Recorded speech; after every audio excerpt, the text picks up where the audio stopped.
नमस्कार दोस्तों, कैसे हैं आप लोग। हॉरर परिवार में आपका स्वागत है। आज की कहानी है डेन मैक्सवेल की, जो गोवा में रहता है, जो पेशे से इंजीनियर है, और उसकी होने वाली पत्नी मारिया में कैसे भूत समा जाता है और पूरे शहर में तांडव मचा देता है। डेन उसको बचा पाता है या नहीं, इस हॉरर भरी कहानी में आप लोग सुनेंगे। ये कहानी बहुत ही डरावनी और सस्पेंस थ्रिलर से भरी हुई है। पूरी कहानी सुनेंगे तो सच में डर का एहसास होगा और मजा आ जाएगा। अगर आप हमारे चैनल पर पहली बार विजिट किए हैं तो कृपया चैनल को सब्सक्राइब करें और हमारे हॉरर परिवार का हिस्सा बन जाएंगे, तो ऐसी ही भूतिया कहानी की नोटिफिकेशन आप तक पहुंच जाएगी। चलिए कहानी शुरू करते हैं। डेन मैक्सवेल के जुबानी। गोवा के इस मशहूर होटल में रहने, खाने और पीने, पब सबका इंतजाम है। मैं पिछले 1 महीने से इस शहर में नहीं हूँ, या शायद इससे भी ज्यादा समय से कुछ याद नहीं। मैं इस शहर से क्यों गया था ये भी ढंग से याद नहीं, और क्या वाकई मैं इस शहर से बाहर गया था ये भी याद नहीं। कई दिनों से लगातार पी रहा हूँ, रोजाना 5 से 6 बोतल दिन भर में। कोई तो ऐसा गम था जिसे भुलाने के लिए पी रहा था। वो कौन सा गम था ये भी याद नहीं। वेटर ने आकर ऑर्डर लेते वक्त ये न पूछा होता कि पिछले 1 महीने से मैं कहाँ था, तो मुझे खुद न पता चलता कि मैं यहाँ 1 महीने बाद आया हूँ। बात को टरकाने के लिए भले कह दिया हूँ कि मैं शहर से बाहर था, पर सच्चाई ये है कि मैं अपने कमरे में बंद था और खूब पी रहा था। पर क्यों? गिलास में स्कॉच डालकर जैसे ही पीने के लिए उठाया, सामने के टेबल पर एक जाना पहचाना चेहरा नजर आया। एक घूंट पीने के बाद मुझे चेहरा थोड़ा और जाना पहचाना लगने लगा। सामने की टेबल पर एक खूबसूरत लड़की बैठी है, काली रंग की ड्रेस में, और भी खूबसूरत लग रही है। उसके सामने एक अधेड़ उम्र का पुरुष बैठा है। देखने से तो दोनों कपल लग रहे थे, पर इतना बेमेल कपल होता है क्या भाई साहब? प्यार अंधा होता है। कभी भी कहीं भी किसी से भी हो सकता है, पर मुझे क्या? मैंने अपना ध्यान वापस अपनी स्कॉच की तरफ मोड़ दिया। दूसरा घूंट पीते ही मुझे उस चेहरे से जुड़ा एक नाम याद आने लगा, मारिया। मारिया का नाम दिमाग में आते ही बहुत सारी बातें दिमाग में आने लगी। मारिया मेरी मंगेतर थी। साल भर पहले एक कार्निवाल के दौरान हमारी मुलाकात हुई थी। शुरुआत से ही हमारी बीच एक अच्छी बॉन्डिंग थी। 3 महीने पहले हमने शादी करने का फैसला लिया और 2 महीने पहले उससे मंगनी की थी। फिर जैसे जैसे पैग मेरे गले से नीचे जा रहा है, मुझे सब याद आता जा रहा है। मैंने वेटर को बोलकर एक रम मंगा ली और धीरे धीरे घूंटकर दिल और लिवर दोनों जलाने लगा। मुझे सब याद आने लगा। अब मंगनी के 4 दिन बाद ही उसकी तबीयत खराब होने लगी। कई डॉक्टर को दिखाया, पर किसी को भी उसका मर्ज समझ में नहीं आ रहा था। लाख कोशिशों के बाद भी मारिया को बचाया नहीं जा सका। मैं उस वक्त गोवा से बाहर था, एक डॉक्टर से मिलने के लिए गया था। इरादा था साथ में डॉक्टर को ले आने का, पर डॉक्टर नहीं आ सके। मारिया अनाथ थी। सेंट माइकल चर्च वालों ने उसे कहीं दफना दिया। मैं न तो आखिरी बार उसे देख पाया और न ही उसकी कब्र को। मुझे कुछ समझ में नहीं आ रहा था कि भला मरते वक्त उसने अपने आखिरी इच्छा में ऐसा क्यों कहा, मुझे ऐसी जगह दफनाया जाए जहां कोई भी मुझसे मिल न पाए। भला ऐसा क्यों किया मारिया ने? अगर मुझसे कोई गलती हुई थी तो बताना चाहिए था उसे, पर क्यों नहीं? मेरा मारिया के प्रति बेशुमार प्यार ही मेरी इस हालात के लिए जिम्मेदार है, और सामने बैठी लड़की मुझे मारिया की तरह दिख रही है। मुझे समझ नहीं आ रहा कि ये प्यार का असर है या दारू का। मैंने गिलास को होठों से लगाया तो उसे खाली पाया। बोतल से पलटने की कोशिश की तो उसे भी खाली पाया। मैंने वेटर से और रम लाने को कहा। इससे पहले कि वेटर और रम लाकर मेरे सामने रखता, मेरी नजर अचानक उसी लड़की की टेबल पर गई और अब वो लड़की जो काम कर रही थी वो काम सिर्फ और सिर्फ मेरी जानकारी के मुताबिक मेरी मारिया ही कर सकती है। सामने की टेबल पर बैठी लड़की कोल्ड ड्रिंक वाली स्ट्रॉ से प्लेट में पड़ी दाल पी रही थी। जानता हूँ ये एक अजीब हरकत है, पर मारिया को ऐसा करने में मजा आता था। उस लड़की के सामने बैठा अधेड़ उम्र का इंसान उसकी इस हरकत पर हंस रहा था। मेरा दिमाग अब काम करना बंद कर रहा है और सामने बैठी लड़की को मारिया मान चुका है। वे दोनों अब पेमेंट कर बाहर जा रहे हैं। मुझे उन्हें रोकना होगा किसी भी तरह, खासकर मारिया जैसी लड़की को। मैं टेबल से उठकर उनके पीछे जाने ही वाला था कि अचानक मेरे सामने वेटर आ गया। साहब पेमेंट। ये लो, जेब से निकालकर मैंने 1000 का नोट उसको दिया और आगे कहा, कीप दी चेंज। इतना कहकर आगे बढ़ने को हुआ कि फिर से उसने रोक लिया। साहब 300 कम है। अरे यार ये लो।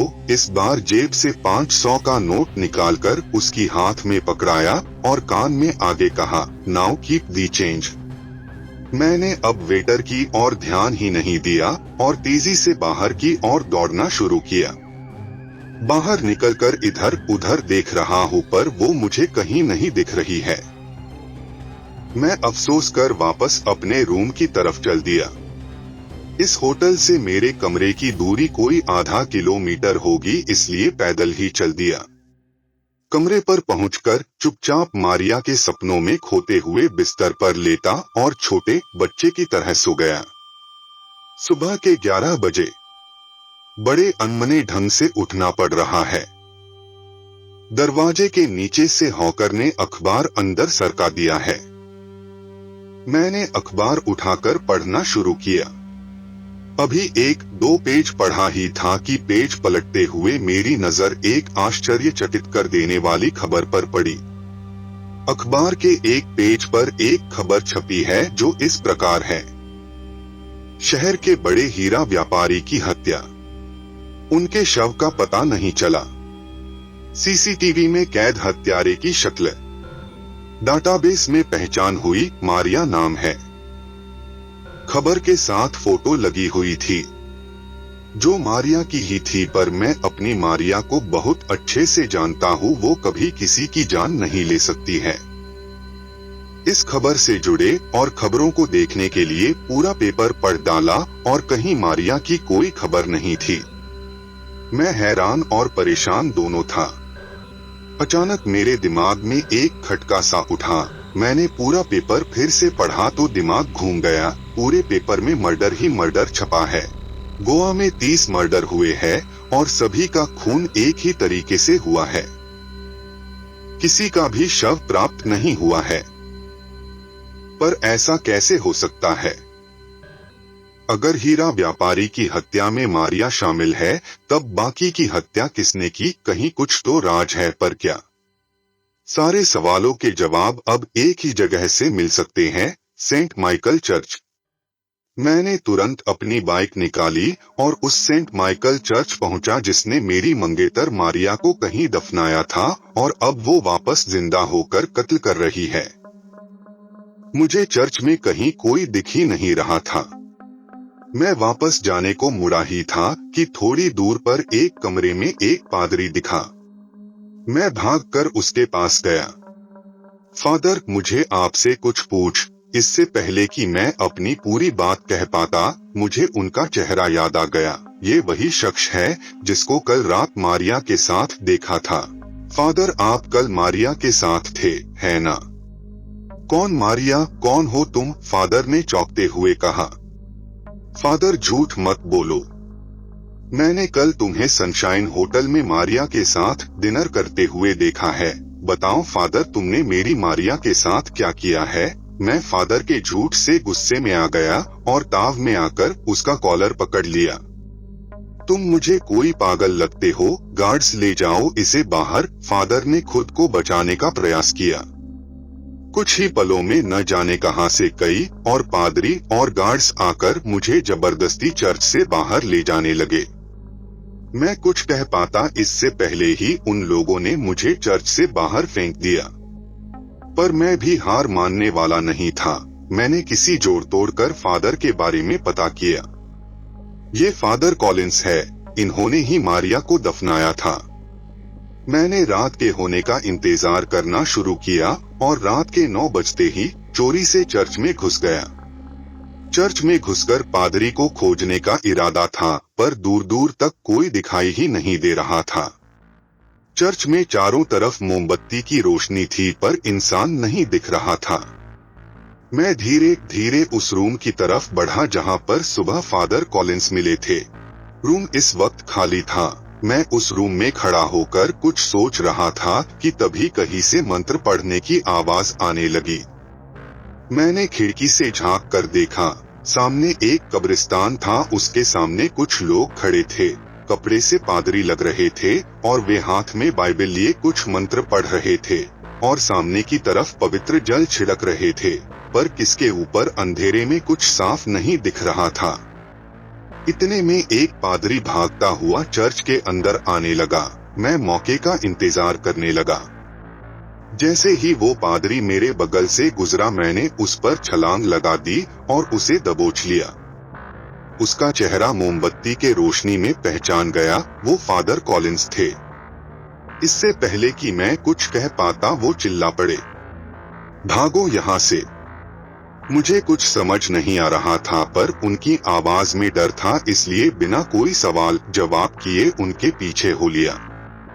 हम दोनों भागते हुए एक कमरे में गए जो सीढ़ियों से नीचे था। कमरे के अंदर घुसकर उन्होंने दरवाजे को बंद कर मंत्र मार दिया। गहरी सांस लेकर एक कुर्सी पर बैठ गए, फिर मेरी ओर देखकर कहना शुरू किया, मुझे माफ कर दो डैन। आपको मेरा नाम कैसे पता? मारिया ने बताया था मरने से पहले। अब प्लीज टोको मत और मेरी बात ध्यान से सुनो। जब मारिया हॉस्पिटल में थी तब मैं उससे पहली बार मिला, तब मैं किसी और मरीज से मिलने गया था। उसका बेड मारिया के बगल में था। उसे देखकर मुझे उससे लगाव हो गया और जब पता चला कि वो अब नहीं बचेगी तब मुझे गहरा धक्का लगा और तब मैंने वो कार्य करने का फैसला किया जो ईश्वर की नजर में शायद पाप हो। मैंने मारिया के मरते ही उसे डेविल सिरप पिला दिया। सदियों पहले की बात है, एक इंसान ने अपनी प्रेसी की मृत्यु से दुखी होकर शैतान की तपस्या शुरू की। उसे कुछ बच्चों की बलि देकर खुश कर लिया और वरदान में एक सिरप प्राप्त कर लिया। इस सिरप का इस्तेमाल किसी भी तुरंत मरे हुए इंसान को जिंदा किया जा सकता है।